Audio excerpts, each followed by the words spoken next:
Hello and welcome back to day 2 of NAHBS, the North American Handmade Bicycle Show from Austin, Texas. I'm here with Groovy with Rody Bikes out of Ohio, California, and we're going to talk a little bit about his custom designed bicycle.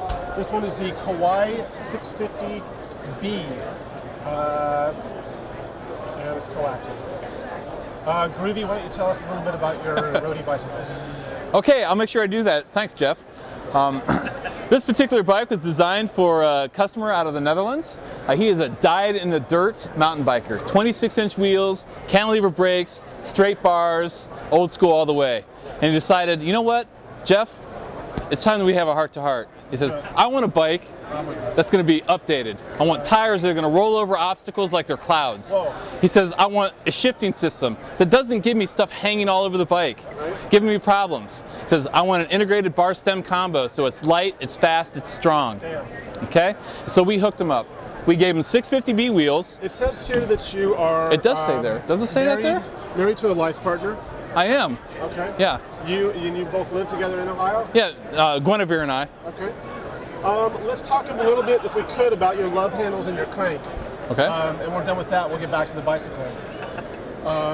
So if you could tell us a little bit about this design, where it came from, and, okay. The modern version of it. Yeah, the crank was originally designed in 1978 by Bill Grove while he owned Titron Components, and he called it his hot rod.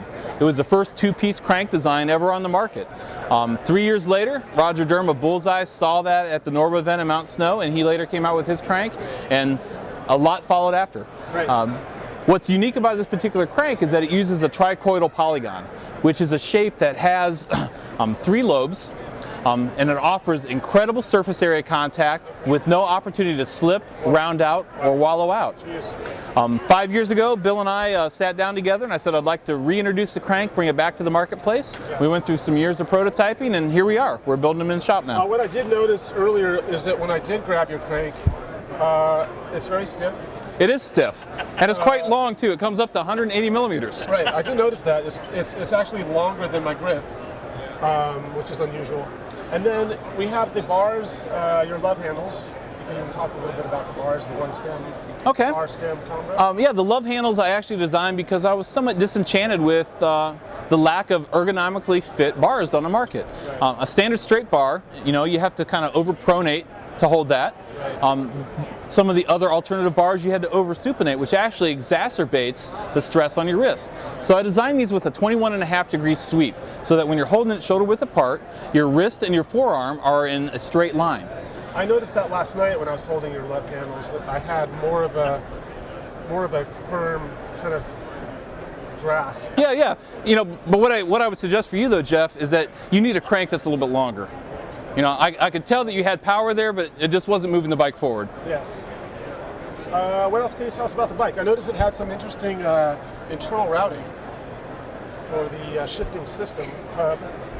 Yeah, that's on the other side. One of the biggest disadvantages of the roll-off is that you have to run dual cables from the handlebars all the way down to the chainstay, and you often get interference between the rear tire or the crank and the cables. Right. So on this particular bike, we routed the cables internally to keep a very clean look, and we machined some specific plates that fit on the inside of the chainstay that allow the cables to follow the contour, the curves of that sexy rear end without any interference.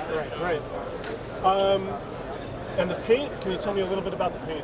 Well, paint is something that we kind of really enjoy in our shop because it allows us to bring the personality of our customer, to fruition. Okay. Being that Roy is so old school and is willing to take the leap of faith now, kind of like the next step in the ladder evolution, I thought nothing better than a dinosaur skin paint job. Right. Speaking of margaritas, which the color reminds me of, how do you take your margaritas? Are you more of a blended guy, rocks? Oh, I like mine shaken, Evelyn. Thank you for asking. Okay. Do you take salt on the rim? Oh, definitely. Okay. Definitely. The saltier the better. How about for the margarita? The margarita? Oh, it's got to be bloody. Well, I think that's about all the questions and interest I had for you today. Good, because I lost interest about 5 minutes ago, but I appreciate the time that you've shared with me today, Jeff. All right, bro. Awesome, brother. All right, peace out.